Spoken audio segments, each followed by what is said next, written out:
Makanya Nabi mengatakan, at-ta'anni minallah, wal ajalatu minasyaitan, dalam riwayat Baihaqi. Maka kemudian dikatakan tenang pembawaannya minallah, sifat ketenangan yang Bapak dan Ibu peroleh dalam segala sesuatu, menyikapi segala sesuatu tenang gitu. Maka sifat itu merupakan sifat yang datang dari Allah langsung.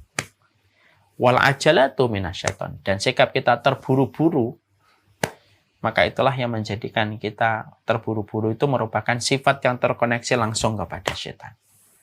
Jadi kalau ada di antara kita ngelihat teman kantor kita, dia tenang pembawaannya. Kalau ada berita, tidak langsung terburu-buru menyikapi. Dia tidak langsung terburu-buru membenarkan setiap berita yang datang ke handphonenya. Dia tenang, dia cek, dia recheck, dia double check, dia cross check. Ada 4 ya. Cek, recheck, double check, cross check. Dia kerjakan. Maka dia tidak akan menjadi orang yang menjadi bulan-bulanan.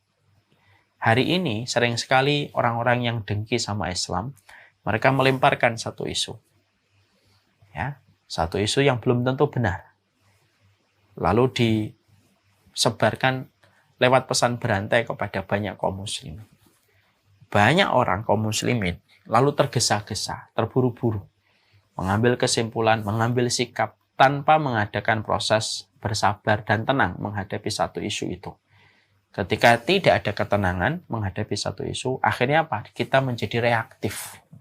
Ketika reaktif, akhirnya apa? Yang terjadi adalah banyak sekali penyesalan yang kita dapatkan karena akhirnya menjadi bumerang yang balik kepada diri kita, yang dilakukan sama orang yang dengki sama Islam ketika pengen merusak Islam, ketika kaum musliminnya begitu mudah untuk dipancing. Makanya inilah yang kita harus selalu merenungkan. At-ta'anni minallah wal ajalatu minasyaitan. Ketenangan itu datang dari Allah. Ketenangan itu datang dari Allah. Ketergesa-gesaan itu datang dari setan. Nikmati prosesnya. Kalau kita berdakwah sama anak kita, nikmati prosesnya. Kalau belum bisa hari ini, mungkin besok anakmu baru akan taat kepada Allah. Kalau tidak bisa besok, mungkin pekan depan. Kalau tidak bisa pekan depan, ya mungkin bulan depan. Karena memang mendakwahi anak, mendakwahi keluarga, memang terkadang sebagaimana menanam benih. Kita tidak tahu kapan benih itu akan tumbuh dan kita petik panennya. Ada orang dakwah, dia nanam benih. Dalam waktu yang sekejap, benih itu langsung dia panen. Anaknya dia dakwahin, anaknya langsung mengikuti apa yang disampaikan orang tuanya. Tapi ada banyak keluarga yang orang tuanya mendakwahi, tapi anaknya itu menjadi ujian. Anaknya tidak merespon, anaknya menampe, anaknya skeptis terhadap apa yang dilakukan oleh orang tuanya. Tapi lama, bertahun-tahun setelah itu barulah dia sadar. Kita tidak pernah tahu. Makanya Allah tidak pernah meminta hasil. Dan itu perkataan itu dalam. Ketika Allah tidak pernah melihat hasil, yang Allah lihat itu prosesnya, berarti mengajarkan kepada kita, ya nikmati proses dalam kehidupan kita. Bapak dan Ibu, saya pernah dapetin ada seseorang bertaubat. Tapi bukan ketika orang tuanya pada waktu masih hidup. Orang ini, bapak ini, baru akhirnya bertaubat setelah orang tuanya dua-duanya meninggal. Baru dia berkata, setelah saya mengetahui orang tua saya dua-duanya meninggal, Ustaz, baru saya tersadar. Ya Allah, tujuan saya hidup ini apa ya? Dan dia mulai memperbaiki kompas kehidupannya. Yang mana ketika dia memperbaiki kualitas hidupnya, itulah yang diharapkan oleh orang tuanya, terutama ibunya ketika masih hidup. Dan ibunya tidak pernah melihat itu. Tapi memang ibunya tidak pernah berhenti untuk nasihatin anak itu, supaya anak itu kembali kepada Allah. Barulah anak itu kembali kepada Allah justru ketika ibunya sudah meninggal dunia. Apa yang kita ambil dari kisah nyata ini? Kita ini disuruh untuk menikmati proses. Yang mana kita tidak pernah tahu kapan seseorang akan panen dengan apa yang kita usahakan. Tetapi ketika kita tenang, ketika kita diberikan oleh Allah hati yang tenang di dalam menikmati proses, maka itu merupakan bagian dari sebuah kebaikan keimanan yang Allah berikan kepada hamba yang Allah kehendaki. Mari kita bangun ketenangan kita. Kita bangun bagaimana sifat ketenangan itu membangun kewibawaan kehidupan kita. Dan sesungguhnya ketenangan itu menjadikan kita terhindar dari segala macam penyesalan dan keburukan. Saya kalau punya gelas kotor, ya, misalkan ada minuman, kemudian banyak kapurnya, maka yang kita lakukan apa? Ya sudah, tenang aja, tunggu aja kapur-kapur itu turun ke bawah. Kalau misalkan tidak ada pilihan minuman yang lain, kapurnya biar ke bawah dulu, setelah semua kapur-kapurnya ke bawah, baru kita teguk minuman.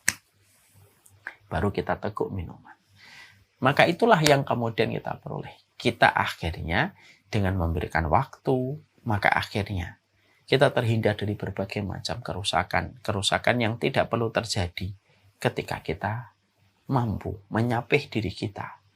Jangan menjadi orang yang terburu-buru. Melihat keluarga kita, jangan terburu-buru. Melihat bisnis kita, jangan terburu-buru. Melihat barang yang kita inginkan, jangan terburu-buru. Tanam itu pada pemikiran kita. Jangan terburu-buru. Dakwah jangan terburu-buru. Kalau dakwah sudah terburu-buru, kita akan menempuh cara-cara yang haram. Ada yang menggunakan cara kekerasan. Ada yang dengan cara memvonis serampangan. Ada ya cara mengkambing hitamkan masyarakat. Terus dan umat. Umat tuh memang begini. Umat begini. Yang disalahkan umat terus. Tidak bisa kayak gitu. Bukan dengan cara itu Allah memberikan pertolongan dalam dakwah kita. Wassallallahu ala nabiyina Muhammad. Semoga kita senantiasa diberikan oleh Allah sikap yang tenang dalam kehidupan kita. Dihindarkan kita dari salah satu problem internal diri kita. Selain dari sifat banyak alasan, yaitu adalah sifat kita selalu terburu-buru.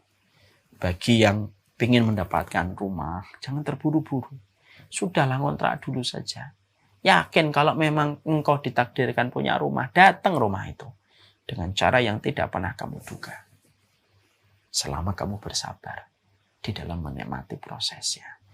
Janganlah tergesa-gesaan menjadi pembenaran kita, mengambil riba, menyalahkan keluarga ketika mereka tidak merespon omongan kita, menjadikan kita ada yang berzina dan seluruh kerusakan yang lainnya hanya disebabkan karena kita tidak tahu.